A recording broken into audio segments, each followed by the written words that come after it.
ka aw fo ka wala ɲuman dɔ jɛmukan in kanu na kabi a sigili fo kana se bi ma i n'a fɔ jɛmukan yɛrɛ daminɛna ni min ye ni o de kɛra garde à vue ni o ye lasagoli ye an ye lasagoli baaraw bɛɛ lajɛlen dɔn mun ye procureur ni a nɔfɛmaw ye substitut ka baara an y'o dɔn nin kelen kelen kan fo ka taa bila juge d'instruction a ka baara an ye o dɔn fo ka n'a bila juge kiiritigɛla yɛrɛ ka baara la an y'o bɛɛ lajɛlen dɔn hakilina jumɛn bɛ an bolo bi ani jugew fana don kana kɛnɛ kɔnɔ walasa ka se ka na masala fɛn min ka bi o fɛn o de degun bɛ bɛɛ kan bi o gɛlɛya bɛ bɛɛ kan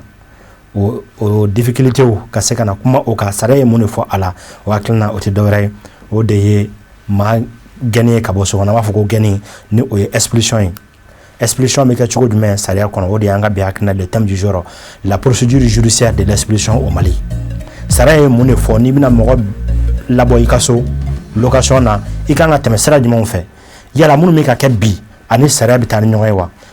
anw t'o dɔn mais kana ni maa ye maa min bi ni ale fana ka baara kɔnɔna na nin yɔrɔ in b'a la an ka maa welele monsieur Keoulem Dambélé, président du tribunal de grande instance de la commune 1 du district de Bamako. An ale bɛ ɲɔgɔn fɛ bi walasa a ka se ka anw bilasira sariya ye mun de fɔ a la sotigi e ka responsabilité ye jumɛn ye i jɔyɔrɔ ye jumɛn ye i ka hakɛ ye jumɛn ye a kɔnɔ min ye luwanze ye o ka hakɛ ye jumɛn ye a jɔyɔrɔ yɛrɛ ye jumɛn ye a kɔnɔ yala minnu bɛ ka kɛ ani sariya bɛ taa ɲɔgɔn fɛ wa sariya yɛrɛ bɛ an bilasira ni jumɛn ye a kɔnɔna na luwanze ani sotigi ni ɲɔgɔn cɛ bi ni ala sɔnna o jɔrɔ ni hami min tun bɛ an na o bɛna bɔ an na ka kɛ ni an ka maa welelen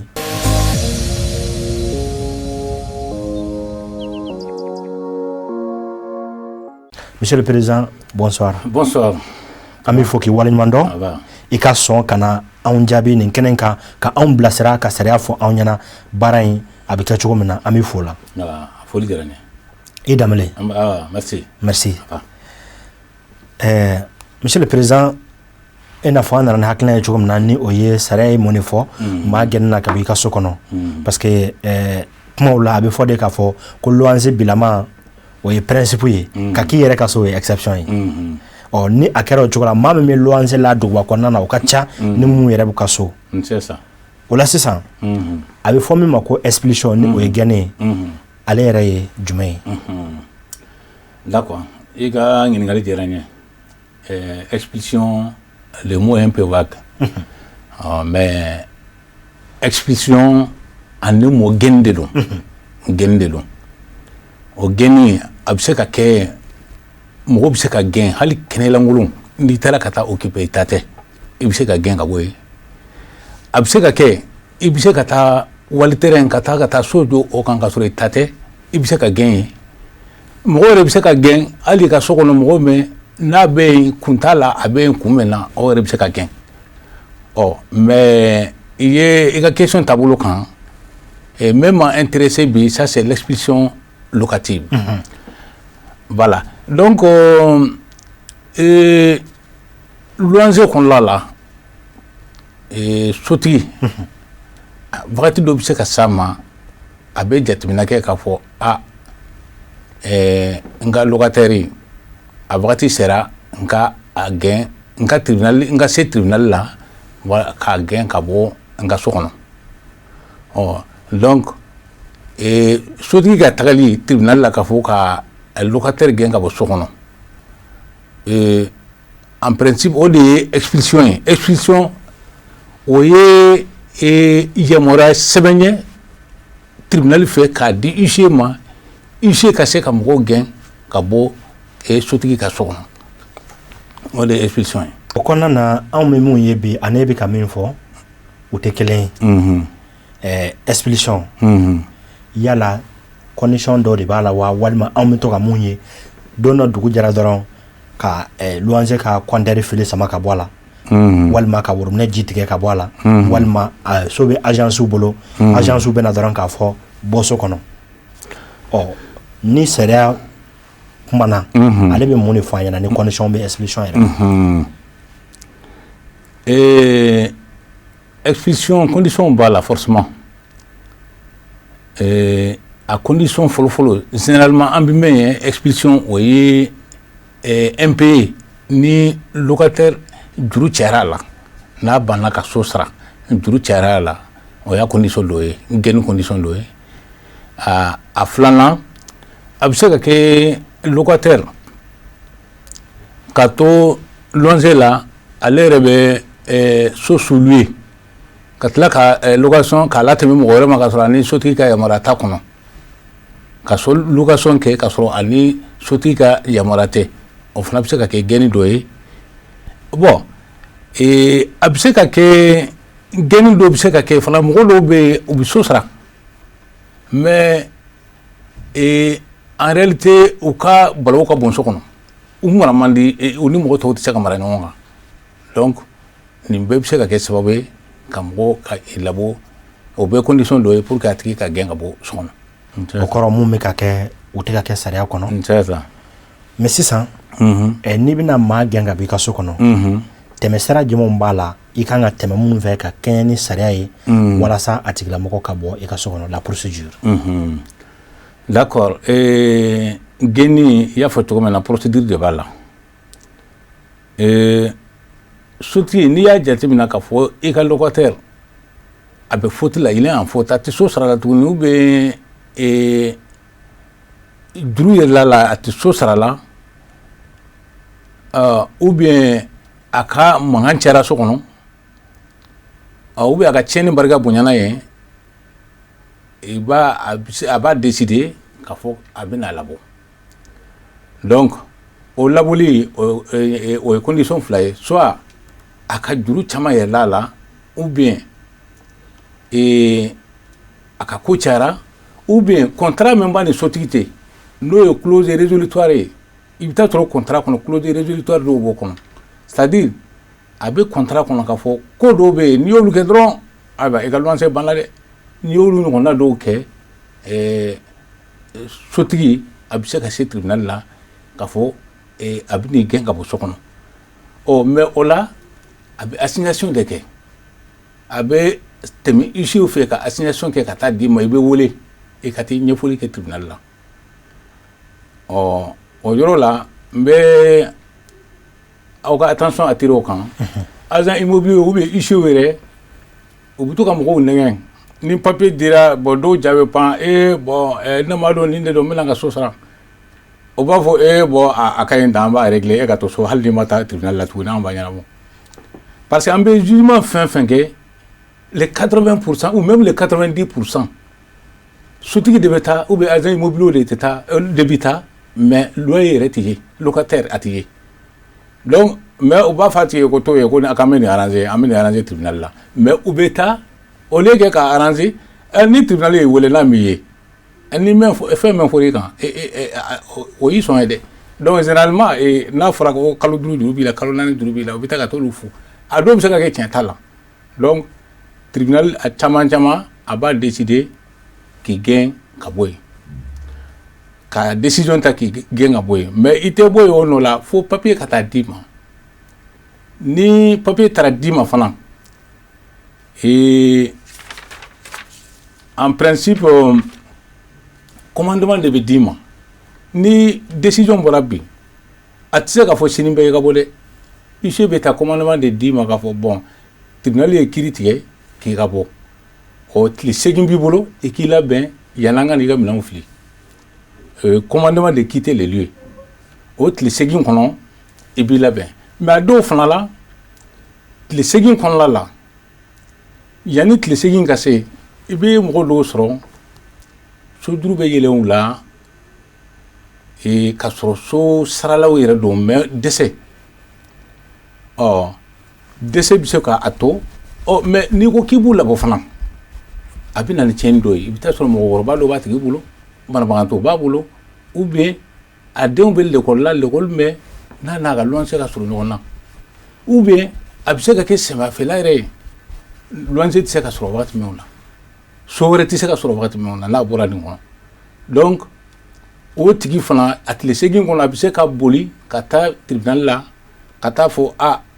c'est vrai ne gɛnna n kan ka bɔ mais taa yɔrɔ tɛ n bolo ou bien wari tɛ n bolo ka taa so wɛrɛ sara fɔlɔ aw ɲɛma aw ka délai dɔ di ma tribunal ka ɲɛma ka délai dɔ di ma n'o ye prorogation de délai de commandement ni o kiiri sen fɛ président bɛ kiiri tellement de ko la yanni délai ka se ni kiiri senfɛ président y'a faamuya k'a fɔ nin loyer ni locataire ni a ŋaniya ka ɲi so sarala don nka se t'a ye ou bien n'i ko k'i b'a labɔ nin wagati a bɛ sɔn ka gɛlɛya las'a ma dɛ président bɛ se ka délai dɔ d'a ma délai mais généralement n'a tɛ tɛmɛ kalo 6 ɲɔgɔn na donc o ye i ye délai ye voilà n'olu si ma ɲɛnabɔ de huissier bɛ se ka taa tigi gɛn n'a tigi ma sɔn ka bɔ a yɛrɛ ma huissier bɛ taa ka taa gɛn huissier bɛ se k'a gɛn oui mais est ce que huissier bɛ se k'a gɛn ka sɔrɔ décision in tɛ huissier bolo o tɛ se ka kɛ fɔlɔ-fɔlɔ an tun b'o kumaw mɛn mais sisan ka suma huissier b'a dɔn k'a fɔ o tɛ se ka kɛ code de procédure civile u yɛrɛ b'a mentionné u ka acte kɔnɔ article 711 k'a fɔ i tɛ se ka maa si gɛn ka bɔ immeuble o lieu d'habitation o i tɛ se ka mɔgɔ si gɛn ka bɔ a yɔrɔ la ka sɔrɔ soit tribunal ka sɛbɛn ou bien sotigi ni loyer yɛrɛ bɛ na sɛbɛn dɔ la n'a bɛ f'o ma ko procès verbal de conciliation devenu exécutoire n'olu fila dɔ t'i bolo a tɛ k'i la ka mɔgɔ gɛn i tɛ se ka taa baga mɔgɔ ma tan dɔrɔn k'a fɔ ne ye huissier ka mɔgɔ ta k'a tigi ka bagaji gɛn labɔ o tɛ se ka kɛ. Monsieur le Président, an dun bɛ a cas dɔw ye koyi ni jɛmukan kelen an delila k'an sigi an ka radio so la n'o ye radio La Voix du Citoyen dɔw ye a sɛbɛntiya ɲɛna k'a fɔ u nana dɔrɔn agence contrat tɛ u ni sotigi cɛ directement mais a b'u ni agence de cɛ ka sin ka na dɔrɔn k'a fɔ a ye minɛnw cɛ juru yɛrɛ de la. Bon olu ye n y'o ka kelen-kelenw ye mais olu ye bagabagaliw de peut-être agence mɔgɔw fɛ n'o tɛ agence tɛ se ka mɔgɔ labɔ ici kelen de bɛ se ka mɔgɔ labɔ agence tɛ se ka mɔgɔ labɔ. Monsieur le Président san'an ka tɛmɛ o yɔrɔ kan maa min bɛna jɛmukan in lajɛ bi ni agence taara ka taa dɛlɛma d'u ma nin ko in kɛra dɔrɔn ka sin ka a ye minɛnw cɛ ka bɔ walima ka don i ka so kɔnɔ k'i ka minɛn dɔ ta ka bɔ walima na ka na gogoro k'i ka da la k'i tɛ don i ka so kɔnɔ bilen n'o kɛra sisan o tigilamɔgɔw e bɛ se ka bilasiralikan jumɛn f'u ɲɛna ka kɛ ni sariya ye ni hakɛ b'u bolo o la. Bon a kɛra agence ye o a kɛra sotigi ye o n'i taara ka taa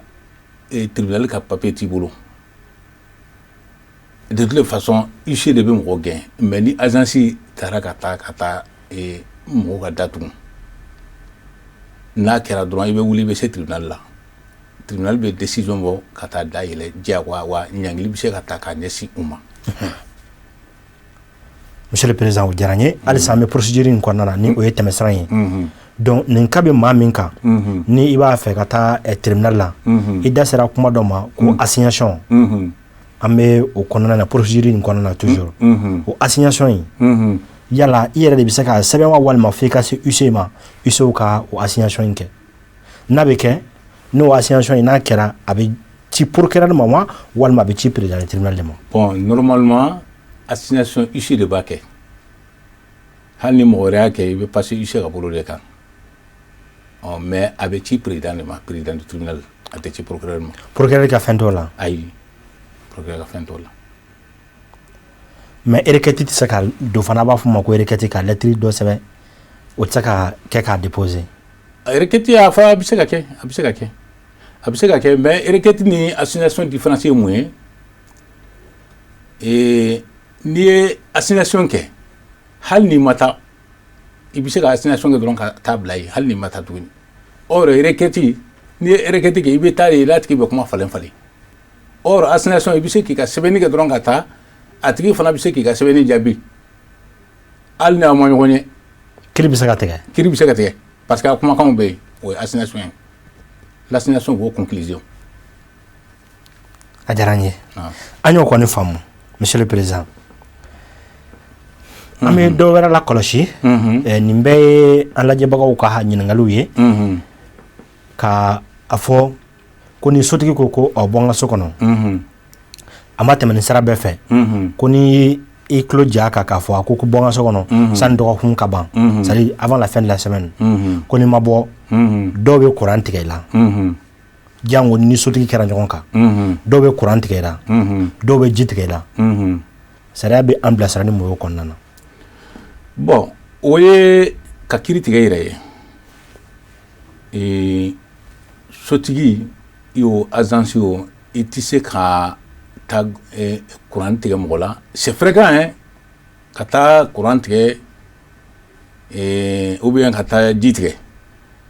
mais i tɛ se k'o kɛ n'i y'o kɛ kiiri tigɛ yɛrɛ wa i bɛ se ka tu commets un délit d'expulsion illégale et en même temps c'est la voie de fait donc il y a voie de fait de kɛ et même se ka sanctionner a bɛ se ka sanctionner donc ni sanction b'o la o sanction bɛ tɛmɛ sira jumɛn fɛ maa min m'o kɛ k'a ɲɛsin maa wɛrɛ ma ka sɔrɔ ma tɛmɛ sariya kɔ tan k'a kɛ dɔrɔn ne ta ye n ka yɔrɔ ye n bɛ a k'i la tan. Ayiwa n'i donna hali n'a sɔrɔ i yɛrɛ ka so don n'i y'a di luwanse la ka ban sotigi ka locataire ka droit dɔ de b'a kan c'est lui qui jouit de la maison donc n'i taara don a kan k'a ta ka da sɔgɔ ou bien ka courant tigɛ a la ka an b'a k'a ye dɔw yɛrɛ bɛ porte bɔ dɔw bɛ porte bɔ ou bien dɔw bɛ toli walakan et tu commets par là un délit de violation de domicile a ka domicile de don hali n'a sɔrɔ i ta ye so ye a ka domicile de don donc n'i taara don a kan tu as commis un délit de violation de domicile qui est sanctionné pénalement et d'une peine allant de 1 jour à 3 mois d'emprisonnement. En même temps, à tigi c'est fréquent. I bɛ taa don a dɔw kan dɔrɔn u bɛ taa tribunal la ka taa sɛbɛn tigɛ kan ma ka pour engager ta responsabilité ka taa fɔ ko n ka fɛn dɔ tununa a taara don n ka so kɔnɔ n ka fɛn dɔ tununa donc ta responsabilité peut être engagée le fait que i taara don a ka so kɔnɔ k'a ka minɛnw labɔ hali n'a sɔrɔ a ka fɛn ma tunu le fait que i taara ka taa i droit t'i bolo ka taa a ka fɛnw ta k'a fili bɛrɛ kan ka taa lamaloya k'a ka fɛnw ta k'a fili bɛrɛ kan tribunal bɛ se outre i bɛ se ka kaso kɛ mais tribunal bɛ se k'i ɲangi i ka se ka dommage intérêt sara a ye. Kaso la don ma daminɛ kalo 1 na. Voilà. Fo ka taa se kalo 3 ma. Fo ka taa se kalo 3. Et sotigi yɛrɛ. Sotigi yɛrɛ. Ah monsieur le président. Sariya ko ten. Voilà. A diyara n ye. C'est ça. O kɔfɛ monsieur le président. an bɛ min fana ɲidan tuguni. Misali la ni i bɔra so kɔnɔ. A kɛra expulsion ye. I y'a fɔ cogo min na. Expulsion locative n'o ye k'i gɛn ka bɔ so kɔnɔ tribunal fɛ i se y'i labɔ juru sarabara la misali la est-ce que so labɛnni so tun bɛ cogo min na k'a labɛn o y'i ma wajibi ye. C'est ça. Sariya la locataire i ye so sɔrɔ cogo min na n'i bɛ bɔ don min na i b'a bila o état kelen na. Donc il y a sur tout maintenant et quand ka bla état kelen na ça veut dire que mina so kono togo i kan ka so entretenu femsen do be so la so tigi tise ko ru bege nga so lan tiena nga peinture yoro lo woro la lu te so tigi ka fen ye les petites réparations o ye locataire kan ki jolu la donc i kan ka frais bege ka so entretenu au point que il mena so kono togo ni be bodo mena et il est so soro togo mena e kabla o togo la o kama i kan ki janto fenemsenu la ina fo so koko fenêtre porte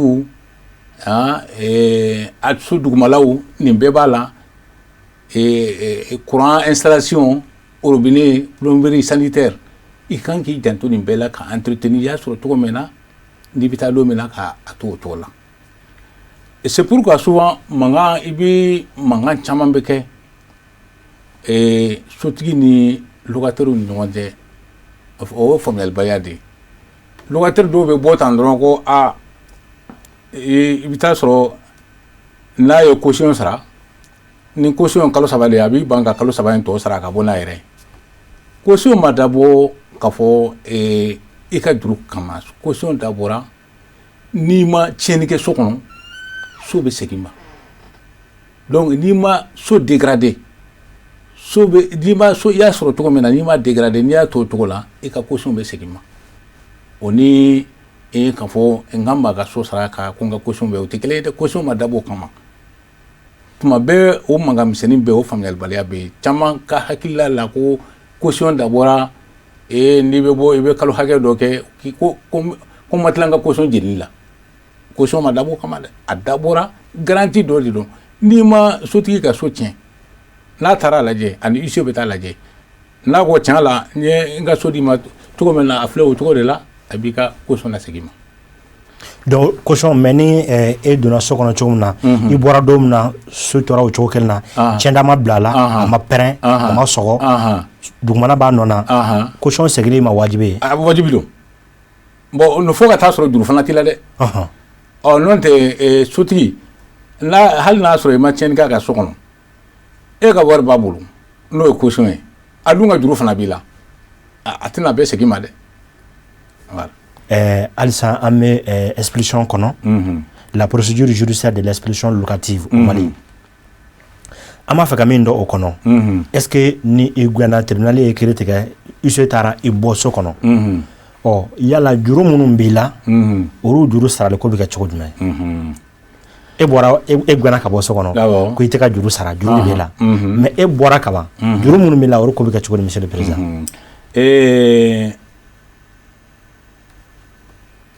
Location, c'est une obligation contractuelle. Diagoua de Asrali. C'est pourquoi il est fréquent de voir Mobé, ni Nyamada tribunal, la Kiriou Saint-Fait,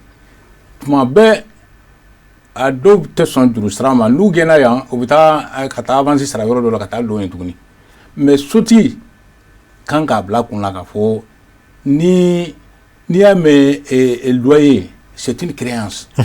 C'est-à-dire juru dɔ don n'a kan ka sara wari de don n'i kan ka sara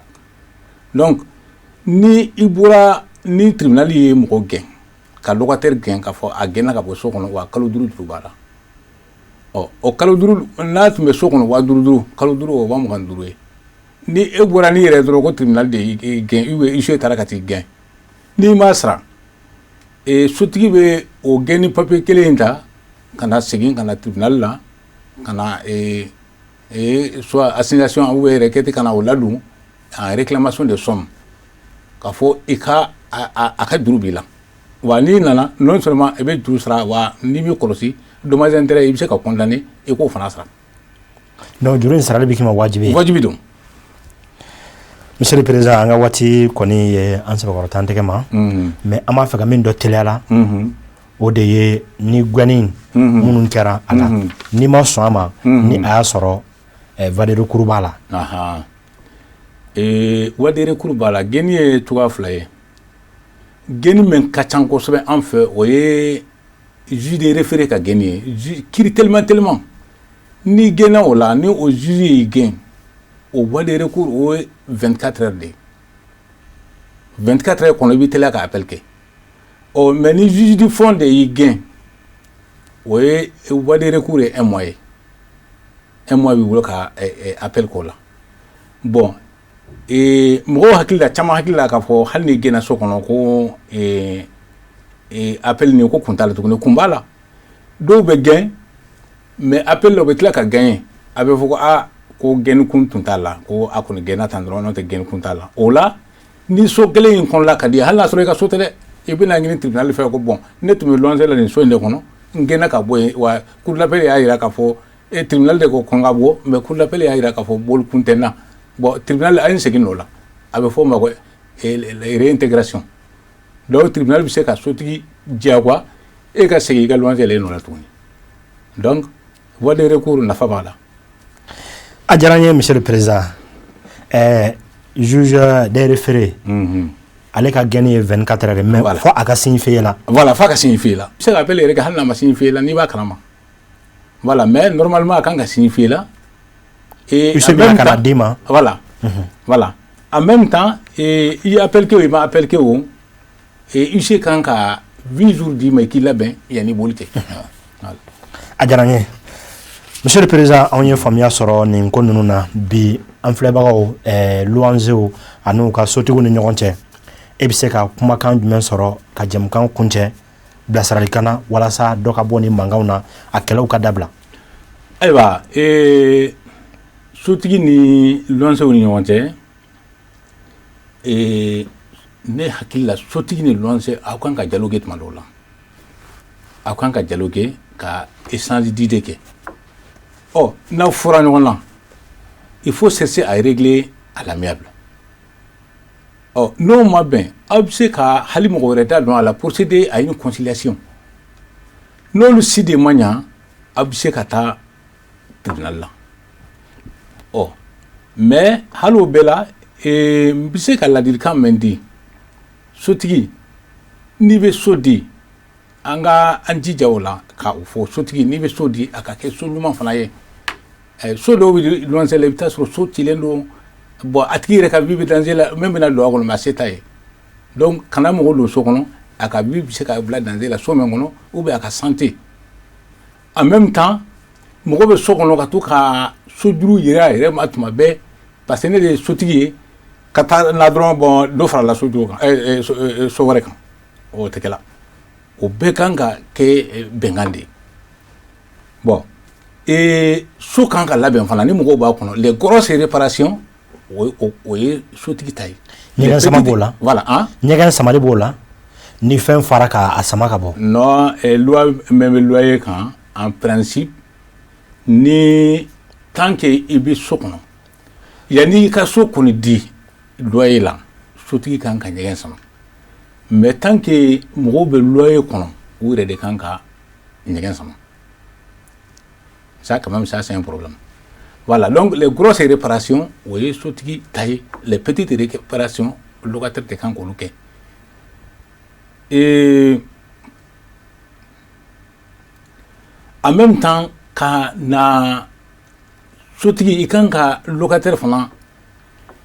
tant que a bɛ so kɔnɔ a bɛ so sara a bɛ to so kɔnɔ de i tɛ se ka na baga i ka locataire ma don dɔ la k'a fɔ e yɛrɛ mɛnna ne ka so kɔnɔ sa i tɛ yɔrɔ ɲini o tɛ se ka kɛ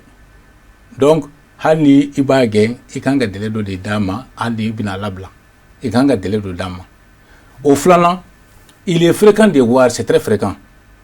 mɔgɔ dɔw bɛna so ɲini na ko ne nana n bɛ so ɲini na sotigi dɔw bɛ ɲininkali kɛ yalima e ye cɛgana de ye wa muso joli b'i bolo den joli b'i bolo n'i ko muso fila ou bien muso saba ni den tan e place tɛ ne fɛ n'i y'o kɛ locataire hali n'a ma so sɔrɔ i ka so a bɛ se k'i attaquer tribunal la oui parce que i ye dankara ka hadamadenya la donc a bɛ se ka i attaquer tribunal la o tribunal bɛ se k'i condamner hali n'a ma don i ka so dɛ k'a fɔ a tun bɛ na don so min kɔnɔ hali n'a ma don tuguni o so luwanse siɲɛ 4 ou bien o siɲɛ 3 an b'i condamner ko sara a ye o ye hakɛ ye o ye hakɛ ye donc hali ni mɔgɔ ma don i ka so hali n'a nana n'a ko n bɛ luwanse ɲini na hali n'i t'a fɛ ka don i ka so kana a fɔ kana vexer voilà i tɛ don n ka so parce que e ye cɛgana ye ou bien i tɛ don n ka so parce que denbaya ka ca donc mais i da sera denbayatigiw ma hali n'i kɛra cɛgana ye fana a b'o sara kelen na k'e cɛgana tɛ don n ka so kɔnɔ o tigilamɔgɔ bɛ se ka taa tribunal la n'i y'a tigi vexer a bɛ se k'i attaquer tribunal la a bɛ se k'i attaquer donc locataire fana fan fɛ n bɛ ladilikan min di n'i bɛ waliso kɔnɔ i kan ka entretenir ka ɲɛ i tɛ se i kan non seulement premièrement i kan k'a sara correctement mais i kan ka so tɔpɔtɔ fana voilà donc i kan ka so tɔpɔtɔ kana so tiɲɛ voilà tant que i bɛ waliso kɔnɔ i kana so tiɲɛ n'i bɛ waliso fana kɔnɔ locataire hadamaden nɔgɔya bɛ yen gɛlɛya bɛ yen ni gɛlɛya y'i sɔrɔ k'a fɔ i ɲɛ b'a la sojuru bɛ ka ca ne la i ka sotigi wele i ka explication d'a ma k'a fɔ gɛlɛya kɔni bɛ ne kan sojuru yɛlɛnna mais n b'a sara nin kalo hakɛ in n b'a sara an bɛ to k'o k'aw ye hali n'olu tuma dɔw la sotigi bɛ dɔw wele k'u b'u gɛn n'an y'a faamuyali sɔrɔ a la k'a fɔ nin tigi gɛlɛya de b'a kan an bɛ fɛɛrɛ kɛ ka a tigi to yen a ka to so kɔnɔ parce que gɛlɛya b'a kan mais a bɛ ka sara a diyara n ye voilà. o la ni ne kun ye aw garisɛgɛ ye bi sariya bulon kɔnɔ Serifula Jabaraso kan an ka maa welele monsieur Kewulɛn Danbele président du tribunal de grande instance de la commune 1 du district de Bamako ale de kun bɛ an bolokɔrɔ bi o la an b'a fɔ ka waleɲuman dɔn a ka sɔn en sa personne ka na an ka plateau ka walasa ka se ka na kibaruya di maaw ma Bamako sigida fɔlɔ kiiritigɛ ɲɛmaa de don bi an bɛ yɔrɔ min na ka se ka na anw bilasira hakilina min kan o de ye maa gɛnɛ ye ka bɔ i ka so kɔnɔ n'an ko ma la procédure judiciaire de l'expulsion locative au Mali o de kun y'an ka bi hakilina ye walasa ka se ka anw dɛmɛ ka faamuya ɲuman di a kɔnɔ hakili la kuma minnu fara sisan a bɛ wasa kɛ ne ni aw an ye faamuya caman sɔrɔ nin hakilina in na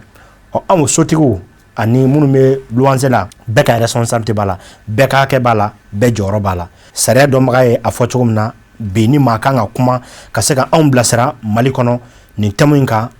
ale b'o maaw la o la an b'a fɔ ka waleɲuman dɔn ni Ala sɔnna nin kɔfɛ min fana ye transitaires ka baara ye Mali la dédommagement ko a kɛra mankan ye immatriculation CHU cayalen don sirakun na ni Ala sɔnna dɔgɔ fara wɛrɛ ani transitaires an na ɲɔgɔn fana sɔrɔ walasa an ka transit fana baaraw dɔn ni bingani b'a la anw yɔrɔ walima n'an ka hakɛ b'u fɛ baara sumaya u ka se k'an bilasira o kan ni Ala sɔnna a ka mɛn waati wɛrɛ.